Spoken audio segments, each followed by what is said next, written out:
Olá pessoal, eu vim aqui hoje para comentar sobre um segmento que eu acho que é uma oportunidade interessante para você investir na bolsa nesse momento. Hoje eu vou falar sobre as incorporadoras, mas especificamente sobre as incorporadoras que atuam no Minha Casa Minha Vida, que é o programa de habitação popular do governo, e eu vou te explicar tudo que mudou nesse programa desde que o novo governo assumiu e vou te apresentar por que eu acho que esse setor tem oportunidades interessantes. Inclusive, vou te falar qual que é a ação que eu mais gosto nesse setor.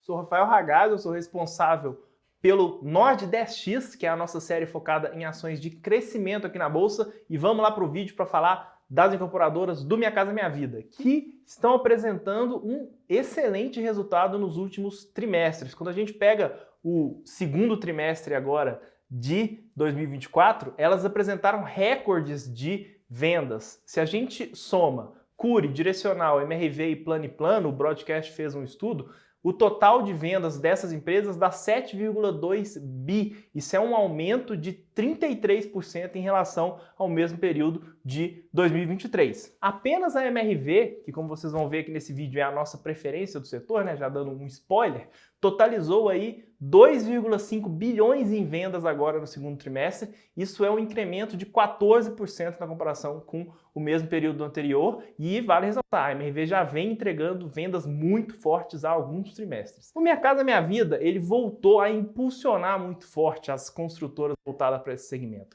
Fazer aqui um resumo de tudo que aconteceu. Desde que esse atual governo tomou posse, o programa Minha Casa Minha Vida sofreu diversas melhorias, diversos incrementos, né? A moradia popular, ela foi uma das principais bandeiras do presidente Lula nas eleições e ele tem, de fato, cumprido com o que ele prometeu para o setor. Vou dar aqui alguns dados para vocês. A média de investimento em programas habitacionais entre 2009 e 2018 foi de 11,3 bilhões por ano. Depois desse período, os valores começaram a diminuir significativamente e em 2022 o Minha Casa Minha Vida, que era chamado de Casa Verde Amarela na época, teve um orçamento de apenas 871 milhões. Então, assim, uma queda abrupta. Porém, para 2024, a verba orçada já foi de quase 14 bilhões. Então, a gente já voltou para patamares, inclusive ultrapassou patamares do programa Minha Casa Minha Vida lá no passado.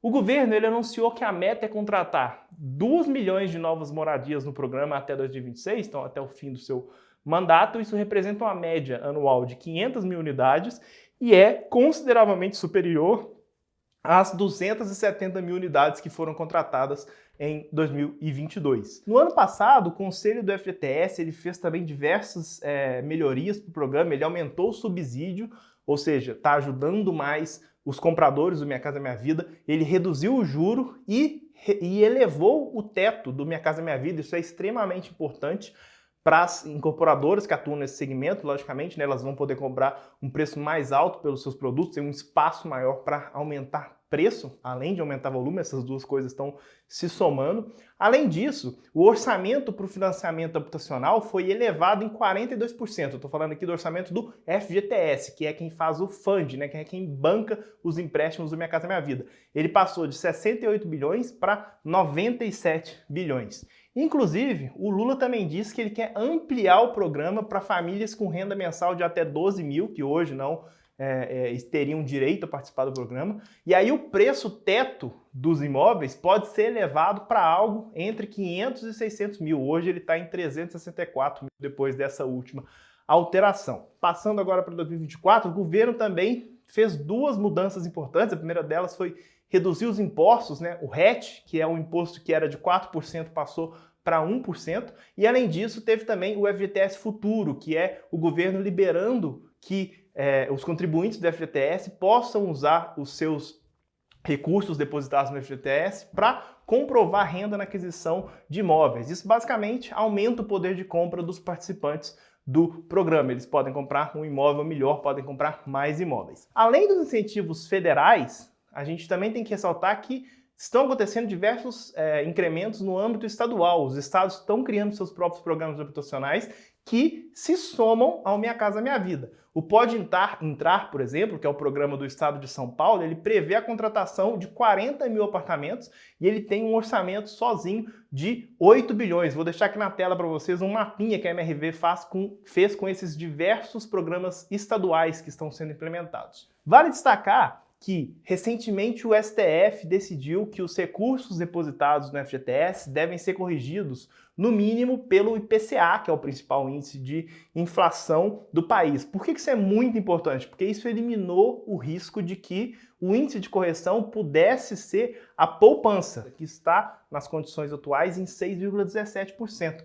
Isso poderia inviabilizar o financiamento do Minha Casa Minha Vida, porque o programa habitacional do governo ele presta a taxas que variam entre 4% e 8% ao ano. Já a meta de inflação, que é o que vai ser a referência, tem aí uma taxa de 3%, não necessariamente o governo vai conseguir de fato entregar 3%, né? Ele pode ficar até ali entre 4,5% para estar dentro da sua meta de inflação, mas já é um valor bem mais baixo do que os 6,17% da poupança, que poderia trazer algum risco. Então, assim, como consequência desse cenário setorial que é extremamente positivo, falando especificamente dessas incorporadoras que atuam no segmento Minha Casa Minha Vida, a gente tem visto empresas que têm se beneficiado significativamente desses ventos favoráveis e que estão entregando vendas recordes nos últimos trimestres. As principais empresas que atuam nesse segmento da Bolsa são a MRV, a Tenda, a Direcional, a Cury e a Plano & Plano. Mas o que você quer saber aqui nesse vídeo é qual que é a melhor oportunidade desse segmento. Na minha visão,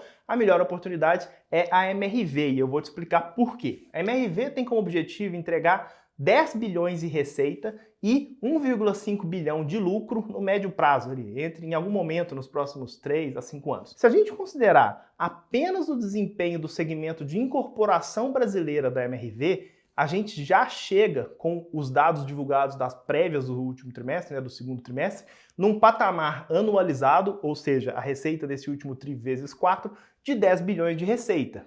E a margem bruta dessas novas vendas já está em um patamar acima da média histórica. Por quê? Porque teve uma forte alta dos preços que a MRV está cobrando pelos imóveis e também porque a inflação de custos, depois de ter explodido ali na pandemia, agora está bem sob controle. Então é apenas uma questão de tempo para que esses empreendimentos que estão sendo vendidos hoje passem pelo balanço da MRV, lembrando que assim, isso pode levar até 2 anos, depende da velocidade das obras, à medida que as obras vão evoluindo é que a gente reconhece esses resultados no DRE da empresa, mas a gente já tem essa visibilidade, é uma questão de tempo para isso passar pelo balanço. Só que tem um problema, o mercado está bastante pessimista em relação ao setor em geral e também com a MRV, por conta do cenário macroeconômico, olhando aqui para o geral, né? A gente estava olhando especificamente para o setor de Minha Casa Minha Vida, mas quando a gente olha para o todo,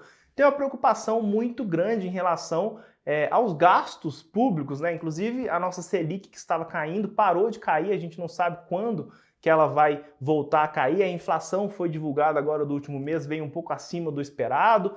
Então, assim, o mercado está receoso, a expectativa no fim do ano passado era muito positiva e o que aconteceu quando virou o ano é que os dados não vieram muito positivos, o governo começou com um tom muito negativo e isso tem atrapalhado o mercado a conseguir enxergar a visibilidade que a gente tem de melhoria significativa nos resultados da MRV. Se a gente considerar a entrega do guidance, que é o lucro de 1,5 bi, a MRV tem um potencial para valer assim 6 vezes mais do que ela está valendo hoje, e isso sem levar em conta nenhuma contribuição das suas subsidiárias, a Resia, a Lugo e a Urba, que se vocês quiserem eu faço um outro vídeo aqui para falar delas, mas o objetivo principal é falar do segmento de incorporação Minha Casa Minha Vida. Isso aqui já nos traz um upside muito interessante para a MRV. Então assim, apesar da gente saber que a ação da MRV depende de uma melhora no humor do mercado para voltar a andar no curto prazo, a gente tem que enxergar o óbvio e olhar para as coisas simples, para o resultado da empresa, que a gente já tem visibilidade. E não tem como a gente falar que isso não é uma excelente oportunidade, é por isso que a MRV faz parte da carteira do Nord 10X. Inclusive, se você quiser saber de outras ações que têm um upside, né, um potencial de valorização dessa magnitude, igual eu te apresentei aqui de MRV, a gente tem uma carteira hoje com 10 ações do Nord 10X, que é esse produto focado em ações de crescimento que podem dar essas porradas, e eu vou deixar aqui para você um link com 30% de desconto para que você conheça a nossa estratégia, para ver se isso faz sentido para que você coloque essas pimentinhas na sua carteira e para que você possa ganhar dinheiro de maneira consistente. Lógico, não vai ser amanhã, não vai ser daqui 6 meses, mas ao longo aí dos próximos, sei lá, 3, 5 anos, que é quando a gente tem um horizonte aí de visibilidade para os planos estratégicos das empresas que a gente acompanha. Então, é isso, grande abraço e até o próximo vídeo.